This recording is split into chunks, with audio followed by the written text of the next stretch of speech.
Hello friends, PS the professional में आपका स्वागत है। फ्रेंड्स, जैसे कि हमारी आरबीआई ग्रेड बी की जो वीकली स्ट्रेटजी चल रही है, तो ये हमारा थर्ड वीक स्टार्ट होने वाला है। आई होप आपने जो 2 वीक के सारे जो हमारे कंटेंट है प्रिपेयर करने के, वो आपने कर लिए होंगे। अब हम देखेंगे थर्ड वीक में आपको क्या क्या यहाँ पर करना है। तो हमारा जो थर्ड वीक यहाँ पर रहेगा वो रहेगा मंडे से लेकर संडे तक का। अब इसमें आपको क्या क्या प्रिपेयर करना है वो सारी चीज़ें अब हम यहाँ बात करेंगे। स्टार्ट हम करेंगे यहाँ पर अगेन मैथ्स के साथ, क्योंकि जैसे कि हमारा टारगेट है कि हम इन 3 महीनों में सबसे पहले क्यूआरई को कवर करेंगे, क्योंकि क्यूआरई बहुत ही इंपॉर्टेंट है। उसके बाद हमारी इस पर डेली प्रैक्टिस चलती रहेगी। मैनेजमेंट को हम क्यूआरई के साथ कंप्लीट कर लेंगे। उसके बाद हम ईएसआई और फाइनेंस को शुरू करेंगे। ईएसआई फाइनेंस भी आपका टाइमली सारा कंप्लीट हो जाएगा। आप इस स्ट्रेटजी के थ्रू चलेंगे तो आपकी सारी प्रिपरेशन बहुत ही अच्छे से कवर हो जाएगी। ठीक है, तो चलिए हम देखते हैं इस वीक में आपको करना है टाइम एंड वर्क। ये जो टाइम एंड वर्क है बहुत ही इंपॉर्टेंट टॉपिक है, और इसमें से 2 क्वेश्चन एटलीस्ट आपको एग्जाम में देखने को ज़रूर मिलेंगे यदि 1 मार्कर आते हैं। और इस पर बेस्ड डीआई भी आ सकती है। यदि डीआई आती है तो सीधे 5 नंबर आपके कवर होंगे। ठीक है, तो आपको इस टॉपिक को बहुत ही अच्छे से करना है। इसी से मिलता जुलता एक टॉपिक है यहाँ पर पाइप एंड सिस्टम। तो आप इसको भी इसके साथ ही करते चलिएगा, क्योंकि इसको अलग से अगर आप करेंगे तो इतना हमारे पास है नहीं कि हम अलग से दें, और दोनों क्योंकि सिमिलर हैं तो एक साथ आपके आसानी से कवर हो जाएंगे। अब इससे रिलेटेड जितने भी टाइप के क्वेश्चन बन सकते हैं, आपको क्या करना है, इसके पढ़ने का तरीका आपका ये होना चाहिए। यदि आप कोई बुक से पढ़ते हैं तो हर टाइप का 1-1, 2-2 क्वेश्चन आप ज़रूर बनाइए। और यदि आप बुक से नहीं पढ़ते हैं, आप किसी के पर्टिकुलर वीडियो से पढ़ते हैं, तो आप कोई भी वीडियो उठाइए, उसके जो सारे कॉन्सेप्ट होते हैं वो सारे कॉन्सेप्ट को आप सीख लीजिए। उससे रिलेटेड जो डीआई होती है, आप डीआई को भी सीख लीजिए। ठीक है, इस तरीके से आपको इसे पढ़ना है। इसके अलावा आपको क्या करना है, इस वीक में आपको अल्टरनेट डे पे करना है। एक दिन आप सिंप्लीफिकेशन करेंगे 20 क्वेश्चन कम से कम, एक दिन आप 10 नंबर सीरीज़ बनाएंगे, और एक दिन आप क्वाड्रेटिक इक्वेशन करेंगे। तो इस तरीके से अल्टरनेट डे पे आपको एक एक दिन ये चीज़ें करना है। तो मैथ्स की प्रैक्टिस कंटिन्यू आपकी चलती रहेगी। एग्ज़ाम में क्वेश्चन करने में आपको आसानी होगी। ठीक है, मैथ्स में इस वीक में आप इतना कर लीजिएगा। इसके बाद हम बात करते हैं यहाँ पर रीजनिंग की। रीजनिंग में आपको जो टॉपिक इस वीक में कंप्लीट करना है वो है कोडिंग डिकोडिंग।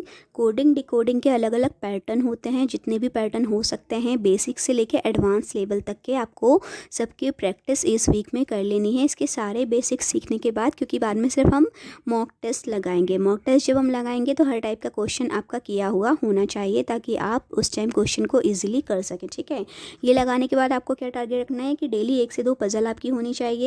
15 मिनट का मॉक टेस्ट आप लगाइए। बैंकर्स अड्डा ऐप बहुत अच्छा है, तो आप उसमें से एक मॉक टेस्ट ज़रूर लगाइए।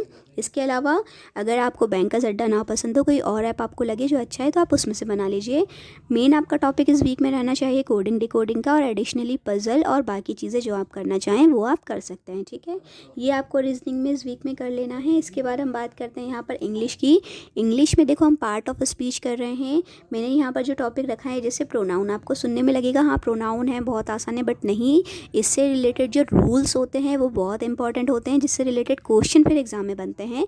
वो सारे रूल्स आपको समझना है। ठीक है, मैं सजेस्ट करूँगी कि आप मैडम का भी पढ़ सकते हैं। वो मैम जो पढ़ाती है निमिषा बंसल मैम, उनके जो है पढ़ाने का तरीका बहुत अच्छा है, सारे रूल्स कवर कर लेती हैं। मतलब वो मेरे सजेशन में, आप चाहें तो निमिषा बंसल मैम के वीडियोस देखिए, या फिर कोई और जो भी टीचर आपको अच्छा लगता है, या कोई एक बुक उठाइए। बुक में से आप जो है उस टॉपिक के जितने क्वेश्चन हो सकते हैं वो सारे आप बना लीजिए। ठीक है, इसके अलावा आपको यहाँ पर 15 मिनट की डेली रीडिंग रखना है। रीडिंग से आपको जो है आरसी सॉल्व करना आपके लिए आसान रहेगा। एक मॉक टेस्ट आप बैंकर्स अड्डा में से लगाइए, और डेली आपको 5 वोकैब कम से कम याद करनी है। द हिंदू की आप याद करेंगे, वो आपके लिए अच्छा रहेगा। ठीक है, क्योंकि उसी में से क्वेश्चन एग्जाम में आते हैं। इंग्लिश में आप यहाँ पर इतना कर लीजिएगा। उसके बाद हम बात करते हैं यहाँ पर करंट अफेयर की। करंट अफेयर में आप स्टैटिक के टॉपिक में करिए। इंपॉर्टेंट जितने भी पावर प्लांट्स है वो आप कर लीजिए। और आपको क्या करना है, अब हम डेट्स को भी याद करेंगे वीकली। आप डेट्स जब इकट्ठा उठाएंगे ना तो आपको याद नहीं होंगी, तो आप क्या कीजिए कि वीकली कीजिए। इस वीक में जो भी इंपॉर्टेंट डेट्स आपकी आ रही हैं, जो भी कुछ है, तो वो डेट्स आपको इजीली याद हो जाएंगी। और याद नहीं भी करना है तो एक बार रीड कर लीजिएगा, ताकि जब एग्ज़ाम के आसपास हम इन चीज़ों का रिवीजन करेंगे तो आपको रिवीजन करना आसान रहेगा। तो इस वीक में जो भी इंपॉर्टेंट डेज हैं वो आप देख लीजिए। जो ज़्यादा इंपॉर्टेंट है नेशनल और इंटरनेशनल लेवल पे, उनको एटलीस्ट आप ज़रूर याद रखिएगा। ठीक है, और पीआईबी समरी, जैसे कि हम हमेशा कहते हैं सबसे इंपॉर्टेंट है, तो वो आपको ज़रूर करना है। पीआईबी समरी को आप डेली बेसिस पर देखते चलिए। ठीक है, ये आप इतना करंट अफेयर में कर लीजिएगा। और अब हम बात करते हैं मैनेजमेंट की। मैनेजमेंट में इस वीक में जो टॉपिक हमारा है वो है मोटिवेशन। अब मोटिवेशन में क्या होता है, दो टाइप की थ्योरी यहाँ पर होती है, एक होती है कंटेंट थ्योरी, एक होती है अपना प्रोसेस थ्योरी। इसमें बहुत सारी थ्योरीज आती हैं, बट जो ज़्यादा इंपॉर्टेंट है ये मैंने पूरा का पूरा उठाया है सिलेबस में से, ठीक है। ये कुछ भी मेरे तरफ से नहीं है, ये पूरा एग्जैक्ट सिलेबस का है। अब हम कंटेंट थ्योरी की बात करें तो इसमें बहुत सारी थ्योरी आती हैं, और प्रोसेस थ्योरी में भी आप बात करें तो बहुत सारी आती है, कम से कम 6 से 7 आपको ज़रूर ये थ्योरी देखने को मिलेंगी। बट सिलेबस ने ऐसा कहा है कि इसके अंदर जो ज़्यादा इंपॉर्टेंट है वो हम आपको अलग से सिलेबस में दे रहे हैं। तो ये सिलेबस के अकॉर्डिंग कंटेंट थ्योरी के अंदर ये 4 थ्योरी और भी ज़्यादा इंपॉर्टेंट है, तो आप इनको कर लीजिएगा। और ऐसे ही प्रोसेस थ्योरी के अंदर वैसे बहुत सारी थ्योरी हैं, बट ये 2 थ्योरी को ज़्यादा इंपॉर्टेंट मानते हैं, एडम इक्विटी थ्योरी और रूम एक्सपेक्टेंसी थ्योरी, ठीक है। ये 4 यहाँ पर आपकी इंपॉर्टेंट हो जाएगी कंटेंट थ्योरी में, और ये 2 आपकी इंपॉर्टेंट हो जाएंगी प्रोसेस थ्योरी में। मोटिवेशन का इतना आप पूरा कर लीजिएगा, इससे रिलेटेड राइटिंग क्वेश्चन भी बनाने की प्रैक्टिस करिएगा, और प्लस ऑब्जेक्टिव तो आपको करना ही है। इन 3 महीने में हमारा QRE के साथ मैनेजमेंट अच्छे से कंप्लीट हो जाना चाहिए। ये आपका इस वीक में, मतलब इन 3 महीनों में हमारा टारगेट होना चाहिए। जैसे कि जो हमारी शुरू से वीडियो देख रहे हैं उन्हें पता है कि हमने अपनी स्टडी को 3 स्लॉट में बांटा है, एक एक करके सारे स्लॉट, ठीक है। तो ये फर्स्ट स्लॉट चल रहा है। तो आई होप आपको वीडियो पसंद आया होगा। वीडियो पसंद आए तो वीडियो को लाइक, चैनल को सब्सक्राइब करना बिल्कुल भी मत भूलिएगा। Thank you for watching my video.